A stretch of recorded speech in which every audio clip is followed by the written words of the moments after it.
Operation প্রঘাতে অসম STF এর হাতে গ্রেপ্তার আনসারুল্লাহ বাংলা টিমের আরো দুই জঙ্গি। ধৃত আব্দুল জাহির শেখ ও সাবির মৃধা। দুই জঙ্গি অসমের কোকরাঝাড়ের বাসিন্দা। মঙ্গলবার রাতে অভিযান চালিয়ে আগ্নেয়াস্ত্র ও আইডি তৈরির প্রচুর সরঞ্জাম উদ্ধার করেছে অসম এসটিএফ।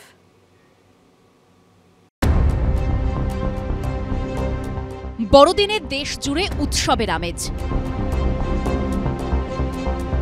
রাস্তায় ৮ থেকে ৮০ মানুষের ঢল। আর ঠিক সেই দিনে ধরা পড়ল আরো দুই জঙ্গি, যার জেরে প্রশ্ন উঠছে জঙ্গিদের এই নেটওয়ার্ক কতদূর ছড়িয়ে রয়েছে, আরো কতজন কোথায় গা ঢাকা দিয়ে রয়েছে।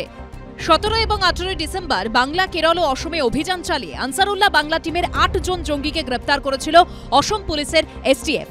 মঙ্গলবার এই জঙ্গি সংগঠনের আরো দুই সদস্যকে গ্রেপ্তার করল তারা। ধৃত দুই জঙ্গির নাম আব্দুল জাহির শেখ এবং সাবির মৃধা। দুই জঙ্গি অসমের কোকরাঝাড়ের বাসিন্দা। ধৃত দুই জঙ্গির থেকে উদ্ধার হয়েছে প্রচুর পরিমাণ অস্ত্রশস্ত্র, বিস্ফোরক ও বিস্ফোরক তৈরির সামগ্রী।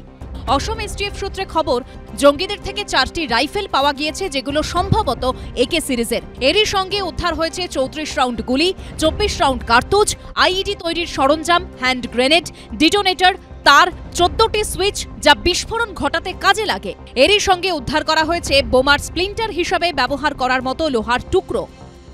Last night, in continuation of Operation Praghat, the Special Task Force of Assam carried out another raid and search operation with the help of Kokrajhar police at Namapara under Kokrajhar PS area and achieved a huge success in averting a major possible terror attack by fundamentalist jihadi elements of a global terror organization, Ansarullah Bangla team, which is connected with AQIS, that is Al-Qaeda in the Indian subcontinent. And a huge amount of arms, ammunition and explosive and warlike stores have been found.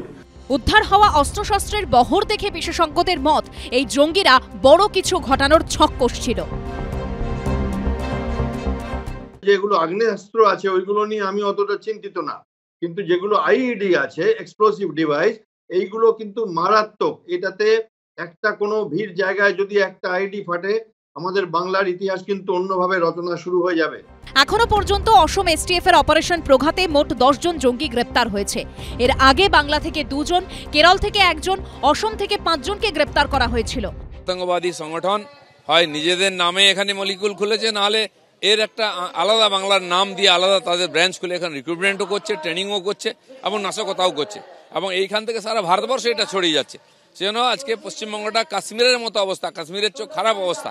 Kashmir তো সুধরে গেছে, পশ্চিমবঙ্গ কি করে সুধরাবে, এই প্রশ্নের সামনে আজকে আমরা দাঁড়িয়ে আছি। বিজেপি সরকারের দায়িত্ব সীমান্তটা পাহারা দেয়া, যাতে সীমান্তের দিক থেকে অবৈধ লোক ঢুকতে না পারে। সীমান্ত পাহারা দিতে ব্যর্থ একটা কেন্দ্রীয় সরকার, তাদের মুখে এসব কথা শোভা পায় না। ত্রিপুরা থেকে ধরা পড়েছে কতজন? ত্রিপুরা কাদের রাজ্য? ত্রিপুরা বিজেপির রাজ্য। কারা ধরা পড়েছে? বহিরাগত রোহিঙ্গা। সঙ্গে কারা ধরা পড়েছে? দালাল, এজেন্ট, যারা এইভাবে ঢোকাচ্ছে, নথিপত্র করে দিচ্ছে। অসম থেকে ধৃত জঙ্গিদের মধ্যে ছিল অসমের কোকরাঝাড়ের বাসিন্দা নূর ইসলাম মণ্ডল। তাঁকে জিজ্ঞাসাবাদ করেই খোঁজ মেলে আব্দুল জাহির শেখ ও সাবির মৃধার। মঙ্গলবার রাত থেকে অভিযান চালিয়ে তাদেরকে গ্রেপ্তার করে অসম পুলিশের এসটিএফ। কিন্তু এরকম আরো কত জঙ্গি কোথায় লুকিয়ে রয়েছে, কি ছক কষছে তারা? উৎসবের মরশুমে সেই উদ্বেগ থেকেই যাচ্ছে। আবির দত্ত ও হিন্দলদের রিপোর্ট, এবিপি আনন্দ।